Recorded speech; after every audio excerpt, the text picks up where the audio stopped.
সিরাজ নামধারী কিছু লোক প্রতারণার ফাঁদ পেতে তার কাছ থেকে প্রায় 3.5 লক্ষ টাকার মতো টাকা বিকাশে এবং নগদে নিয়ে নেয়। একই সাথে 27.5 ভরি স্বর্ণালঙ্কার তাকে প্রলুব্ধ করে তার সমস্যা সমাধানের কথা বলে নিয়ে চলে যায়।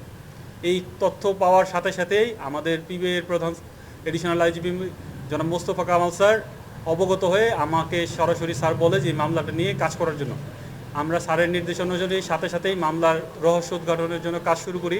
গাজীপুর জেলার শ্রীপুর মাওনা থেকে এই মামলার সাথে সরাসরি জড়িত 2 জন আসামি মুসা এবং রফিককে গ্রেপ্তার করে নিয়ে আসি এবং তাদের কাছ থেকে আমরা মামলার খুব গুরুত্বপূর্ণ কিছু আলামত উদ্ধার করি যে এতে প্রতীয়মান হয় যে তারা এই ঘটনার সাথে সরাসরি সম্পৃক্ত। পরবর্তীতে তার স্বীকারোক্তি মূলে তাকে নিয়ে অভিযান পরিচালনা করে তার বাড়ির পার্শ্ববর্তী বাগান থেকে মাটি খুঁড়ে এই যে প্রতারণায় যে হাতিয়ে নেওয়া 27.5 ভরি স্বর্ণালঙ্কারের মধ্যে 25 ভরি 9 আনা 4 রতি স্বর্ণালঙ্কার আমরা উদ্ধার করি বাদীকে সাথে নিয়ে এবং বাদীর শনাক্ত মতে সেই স্বর্ণালঙ্কার আমরা জব্দ তালিকা মূলে জব্দ করি।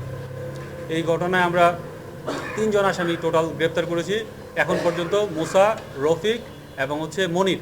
তো এদের আমরা আদালতে প্রেরণ করতেছি এবং পরবর্তীতে এই মামলা সংক্রান্তে আরও যারা জড়িত আছে তাদের বিষয়ে তদন্ত অব্যাহত রেখে তাদেরকেও আমরা আইনের আওতায় দ্রুততম সময়ের মধ্যে নিয়ে আসবো।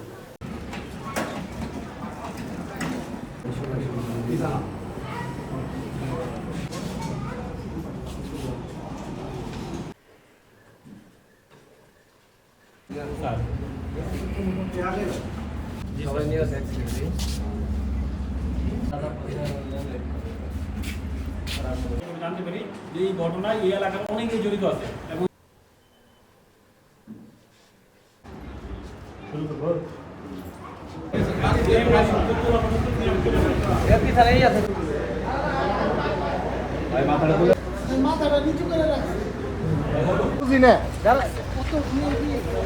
নামেন নামেন